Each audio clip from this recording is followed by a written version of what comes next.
কেউ খালি পায়ে, কেউ লুঙ্গি পরে, আবার কেউ প্রিয় দলের জার্সি গায়ে নেমেছেন মাঠে।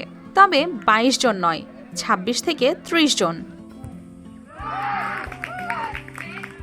মজার বিষয় হলো হার জিতের জন্য নয়, তরুণ সমাজের ভয়ঙ্কর বদভ্যাস থেকে বাঁচতে এখানকার বিকেল জমে ওঠে ফুটবলের উন্মাদনায়। বগুড়ার শেরপুর উপজেলার বেলগাড়ি গ্রামের ছোট্ট এই মাঠ এখন তরুণদের প্রাণের ঠিকানা। প্রতিদিন বিকেলে ফুটবল খেলতে জড়ো হন ২৬ থেকে ৩০ জন। তবে মাঠটি পূর্ণাঙ্গ না হলেও খেলার আনন্দে নেই কোনো ঘাটতি।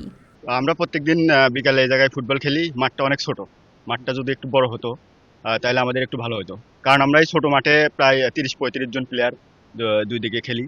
মানে ছোট মাঠ অনুযায়ী আমাদের প্লেয়ার বেশি হওয়া যায়। স্থানীয়রা জানিয়েছেন, স্কুল কলেজ পড়ুয়া, কর্মজীবী ও বিভিন্ন বয়সের মানুষ দিনের ব্যস্ততা শেষে একসাথে নামেন মাঠে। তাদের বিশ্বাস, নিয়মিত খেলাধুলা শুধু শরীরকে সুস্থ রাখে না, সাথে তরুণদের মোবাইল আসক্তি, মাদক ও অসামাজিক কর্মকাণ্ড থেকেও দূরে রাখে। বর্তমান যুব সমাজ যেভাবে ধ্বংসের পথে যাচ্ছে, মনে করলেন বাচ্চা কাচ্চা সবাই মানে মাদকের মধ্যে জড়িত হচ্ছে। তো বিকাল সময় আমরা সবাই খেলাধুলা করি, এতে শরীর স্বাস্থ্য ফিট থাকে এবং সবাই সুস্থতা জীবন কামনা করি। সোয়ান প্রপার্টিজ লিমিটেড তৈরি করছে নিরাপদ, স্বাচ্ছন্দ্যময় এক নতুন ঠিকানা। সোয়ান গ্রুপের একটি পণ্য। দেখতাম, সেই ছোট থাকতে দেখতাম খেলতো। এখন এই খেলাটা হারায় গেছিল, আবার পুনরায় এই খেলাটাই আসছে। চ্যাংরা বুড়া সবাই এরা খেলে।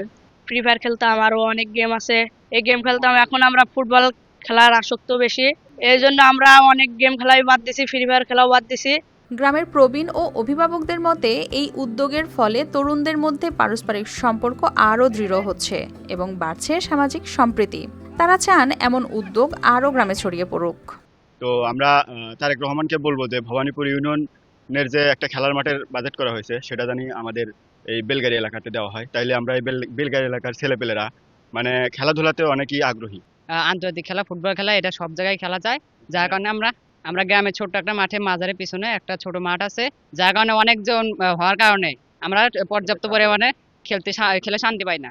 বেলগাড়ি গ্রামের এই ছোট্ট মাঠ শুধু ফুটবল নয়, হয়ে উঠেছে সুস্থ সমাজ গড়তে একটি অনুপ্রেরণার গল্প।